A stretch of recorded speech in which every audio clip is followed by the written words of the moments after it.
Live. Hello, Yay! Bleeders.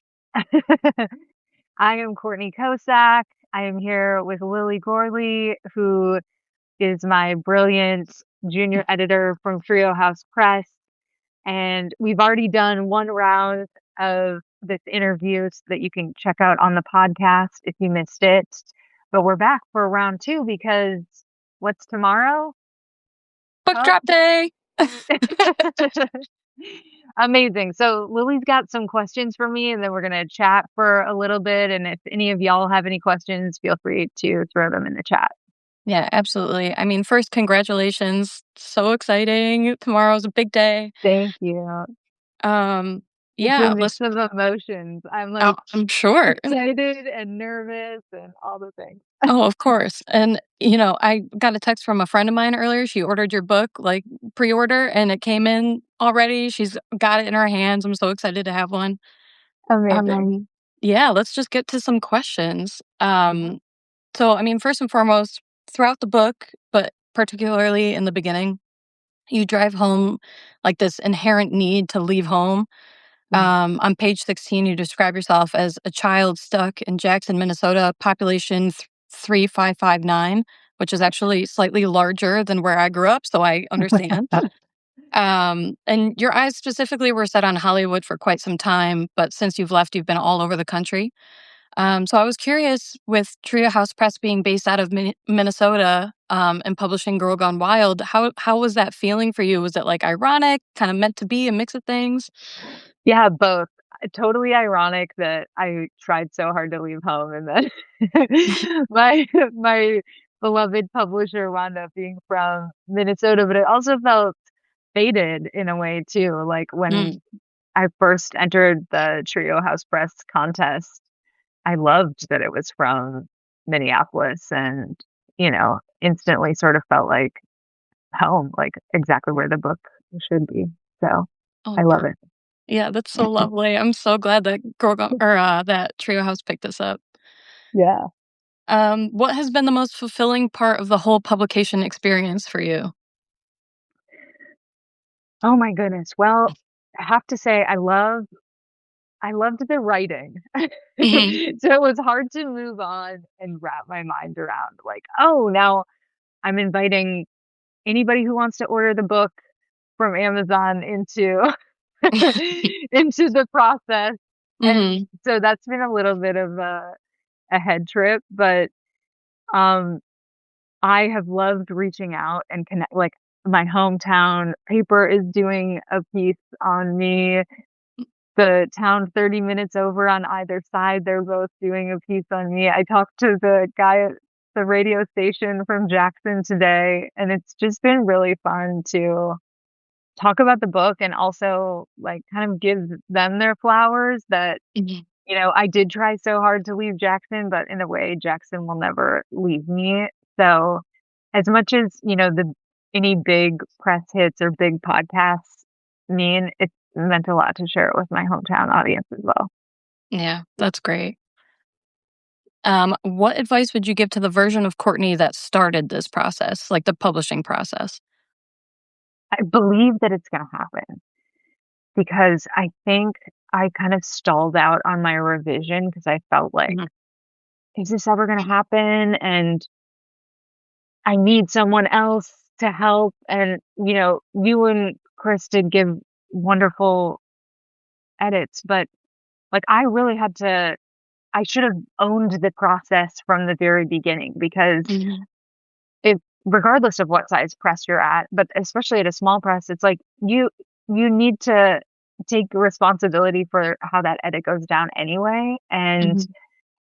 just if I would have known in my heart like it's gonna happen, I think it would have made it easier for me to like actually sit with the revision that really needed to happen earlier on. And then probably the whole thing would have happened faster anyway. But Yeah, that's always the tough part. yeah. Um, oh yeah. So, how do you balance comedy with the more serious moments? Is it a conscious effort on your end, or is that something that comes really naturally to your writing?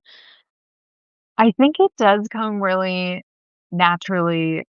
It was so fun in revision when I could go back and like punch something up and make it hit even harder. And Mhm. so there is a pleasure in that, but it does come out pretty like there is a sort of wry sense of humor that I have that I feel like is kind of present even among all the more poignant moments. So yeah, that is lucky to come out in early drafts, but then you can really dial in like the craft aspect of the comedy in later drafts, and I freaking love that.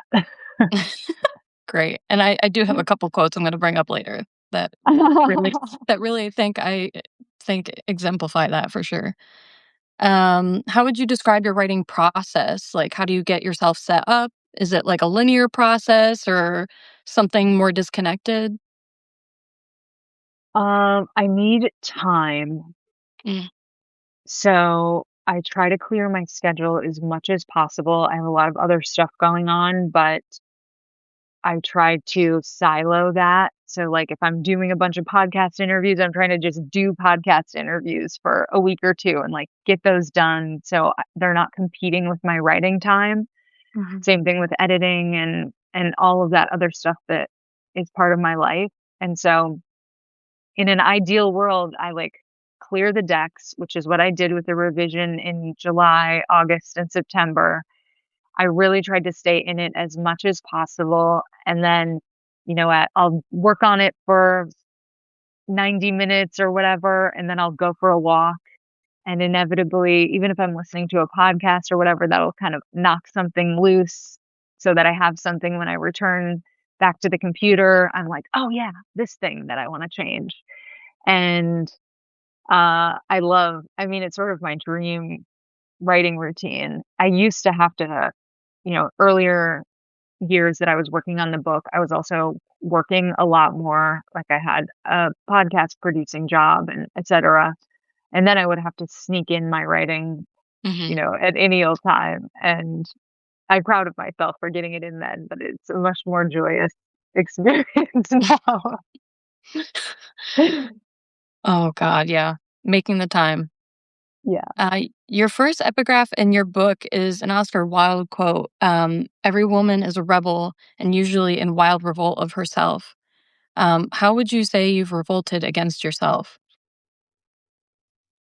In so many ways. I have revolted in myself in just like the wisdom, like trying to make everything go so fast and Mm, not allowing myself to slow down. I have I mean, so the 2 epigraphs are in conversation, right? Because the other epigraph is the Mary Daly quote about what has been stolen from us absolutely. by the patriarchy. And so I Mhm, feel like it's both. It's both I have agency and I have made all these wild mistakes mhm, and sometimes to my own detriment, and that's the Oscar Wilde piece of it. And then also, I am up against, like, all women and some men too, like, we're up against the patriarchy, and so sometimes you're revolting against that too. right. Yeah. Mm. Can you tell me about your, marketing decisions leading up to the book release? Because Oh my you've had goodness. some pretty some pretty fun marketing tactics, I'd say. Yeah, TBD how smart any of this was. I I did a I felt like so much was not within my control, and so I I did take advantage of the things that I did have control over, and so I couldn't post a video every day. So for 100 days prior to the launch, like today is my last day, and then tomorrow I'll be posting the, like, "Today's the day" post, and I'm Yeah. really glad to be done with my daily video assignment. But I would post those videos because I was like, "God, I can't control who responds to my emails. I can't control," I hired Kathleen Schmidt to do PR for me, and she's been wonderful, but, like, you can't control exactly what another person does or how people Right. respond to that person. Like, there's so much outside of your control that I was just like, "I'll do the videos. I don't know if I did the smartest version of the videos. Like, I did Lee Stein's Hype House, which was great. I actually did it twice because the first time I had a lot going on. Mhm, And one of the takeaways was that really you should be creating content that's like less meta about your book. But what mm, I do think the videos were effective in doing was like activating people that already knew me. It's like a daily reminder of that I'm being annoying about my book launch. And it did remind some people to order the book because they would message me or they would respond to my mini chat and use the link. And so it worked, but it didn't work on a grander scale that I kind of hoped it would. And I feel like now that I can scale back on my video production, I mm, can be more intentional about the kinds of videos that I make and then maybe have gotcha. some of that wider impact that I was hoping to have. And then also I did like last week, which I felt like was kind of late, but I think it was maybe perfect timing. I hit up, all these outlets around where I grew up, all these outlets in Columbia, where I went to college, Mhm, some places in Austin, and a bunch of people from near Jackson wanted to cover the book, which was great. I did a ton of podcasts. Kathleen got me a ton of podcasts, which is a big part of her strategy with the marketing. And I also am a podcaster, so I had a ton of podcast connections. And I do have to say, for all the writers listening, it pays to build your platform before you launch your book. It really does. And so even if it's as simple as like what we're doing here with the Substack Lives, not everybody has to have a podcast, but if you put yourself in conversation with other writers, other people in media, or you do a Substack Q&A series, all of that gives you community that you mhm, can then tap into with your book launch. And so I've been doing a lot of that. I have a lot more people on my list that I will be contacting in the near future. Yeah, I didn't like totally stick the landing on all of my PR and marketing decisions, but I feel like I gave it a really solid effort. And for my first book, I also learned a lot about what I would do differently. And sure. one of the things that I did that I'm really excited about, they haven't come yet, but you're gonna get one, Lily, is I Ooh, ordered tote bags with girl ooh. with the book cover on it. Oh, how And that's exciting. yeah, I thought it would be like a fun, for someone that interviewed me and we had a great time or whatever, I could send them a tote as a thank you. I could send a tote as a thank you to Kathleen and to the editorial team. And and then, if you carry them around, maybe that'll start some conversations too. There you go.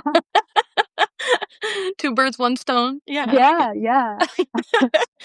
Yeah, Yeah, real quick, I didn't have this, question written down, but yeah, go as you for were it. talking, I kinda thought about it. That idea of community, which I think, the writing community is such a vibrant one, such a, like, a tight-knit one.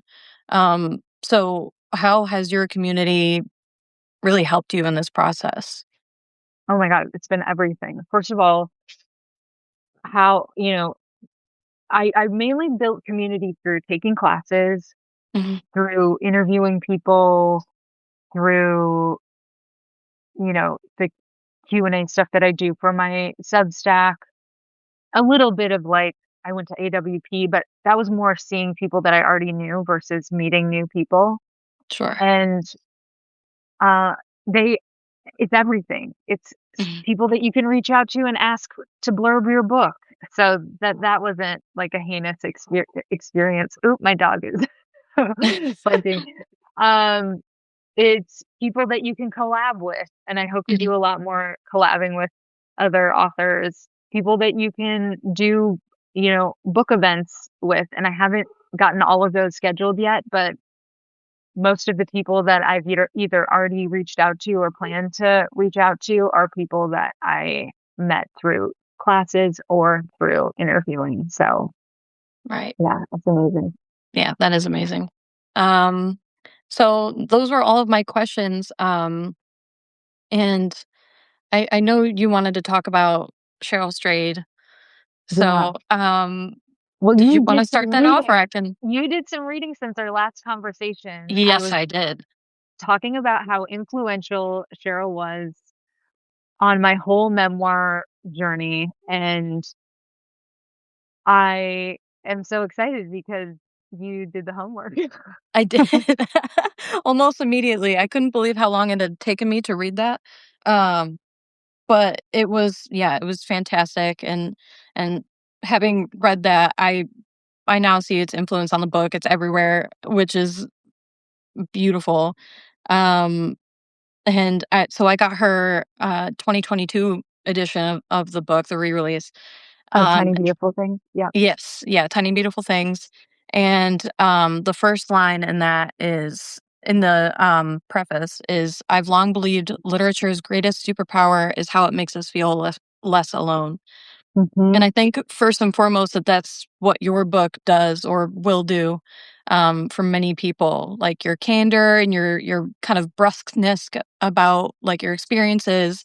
I think that'll really allow those to wear their own life experiences as like not as a blanket of shame, right? As something Yeah. that they can think about and take a deep breath in rather than, kind of hide that away. And I think for other people, it's it's going to be like that conversation with a friend that you have across the table at a coffee shop Oh. that you probably shouldn't be sharing in public, right? Like maybe best shared over a Chianti rather than a chai. But I think for either of those people, right, it's going to be entertaining and a really unifying read, which I think is what Tiny Beautiful Things does Hmm. so amazingly. Um, and I think it's both individualized and universal, which is something that I really appreciated about her book. Um, is her influence on your book, was that did you find that you were doing that consciously, or when you were reading back through, No. were you noticing? Yeah. I did a podcast where I was talking about it was like pick a influential piece of media, and so I listened to the audiobook, which I'd read the book initially, so that was a new Sure. experience. And it was also the re-release, and I could also see it everywhere. Even though I Mhm. hadn't touched the book in I'd given it as gifts Yeah. to probably 20 people, but I had not cracked the book in over 10 years. And I could see it in I mean, I intentionally reference her, and I think most people will get the ghost ship reference Mm, that I do at the end. And I feel like it's also just in the what I love about Cheryl is like her poignant, plain spoken prose. mhm, And I feel like, well, we don't have the same voice exactly. mhm, That is something that I have also aimed to embody. And so I think that is part of it. And yeah, she does such a beautiful job of just making you feel like whatever mistake or shame you have is like survivable. And mhm. if I can do a tiny fraction of that, that would be amazing. Yeah. No, that's incredible. Especially with I've got some of your quotes written down. Yes. And one, so I kind of did this like I sat down with Girl Gone Wild and with Tiny Beautiful Things and was just piecing together little bits. And I agree with you that you do have different voices, but that kind of like sharp kind of really frank Yeah. language really comes through. Um, like with one of her responses to an emailer, she says, "Nobody's going to ask you to write about your vagina, hun." In response to like this woman writer who wants to make her way. And then open on my laptop right next to it was um, the essay where I come all over my closet floor. Yes, that's the one. And you say, "Shit, I had to pick a dick fast. I scanned the vibrator aisle, mentally fucking all of the inventory like I was on The Bachelorette." Like, that I think that kind of humor just shines so brightly, that kind of, like, sudden, sharp frankness that you're just like, "Oh my god." I love that. Yeah, it's really, really amazing. Um, yeah, and I also think it's a really beautiful way to also I mean, it's funny, but it's also you calling out, injustice in this really, really plain way. Um, like, uh, where was it? On page 189, you say, "I was learning there weren't Madonnas and horrors, there were women and shitty societal constructs about how they should be." Mhm. So I thought it was really amazing how you were able to balance both of those things. Yeah, Um, and that's that's delightful. Oh, yeah. Whatever you got. oh, I was just gonna say the ghost ship, quote from your book made it onto my list of favorite quotes as well. Yeah, yeah. Um, yeah, there's definitely more. I mean, I even found myself there's a which this was totally unintentional. The ghost ship thing was intentional reference, but Right. when I'm talking about a breakup, um, in How to Set Your Own Trap, Mhm. I talk about it being, like him moving upstairs like that our where we lived became a toxic torture machine, Right. and she had some similar phrasing that I did not remember at all, that it's something about a torture machine in another part of her book. I don't even know if it's about a breakup, but I heard that and I was like, "Oh my god, she's in my body." That's crazy. Yeah, that's crazy, having not opened that book for a decade, and yet you see all these little things that connect. Yeah. Yeah. Yeah, that's amazing. Okay, so tell me about, um yeah, so this was this your first official editing gig? Yes. Yes, it was. Okay. I graduated a couple of years ago, and, I've been working with Trio House Press for, I wanna say, about a year, as their Mhm. submissions manager, and Chris, who's amazing, shout out to Chris Biak, she's the best. She approached me with Girl Gone Wild and asked if I was interested in, working on it, and I had to respectfully say, "Duh." Um, I was so excited. And upon my first read through, it was just so there was, like, this vivacity that just made me so excited to work on it. It's such a lively book. Um, a lot of urgency, I think, a lot of momentum, and that, I think, is I mean, aside from it being my first official editing gig out of college, I think that's what drew me to this, just that kind of, like, you know, that movement, right? Yeah, yeah, amazing. Well, it was so amazing to work with you, and I love that you were the Gen Z whisperer to the book so that we can make sure everything makes sense with that audience, and you gave such thoughtful reads. So, thank you so much, and I've Oh, loved of these course. follow-up conversations we've gotten to have as well. Absolutely. It's been a great opportunity. Awesome. So thank you everyone who tuned in live. And I'm of course going to share the video with the rest of the bleeders. And if you have not ordered Girl Gone Wild, go ahead and do that now because it is out tomorrow. So you will get that thing shipped to you ASAP. You can also request it at your local bookstore. And I just so appreciate everyone for following along and letting me be annoying over the last couple months about this book. I'll be very happy to climb back into my writer cave, but I am excited at the moment. Mhm. Can't wait to see what's next. But celebrate Amazing. now. Yes, we will celebrate. Lily, I will see you on the other side, and goodbye to everyone who joined live. Thank you.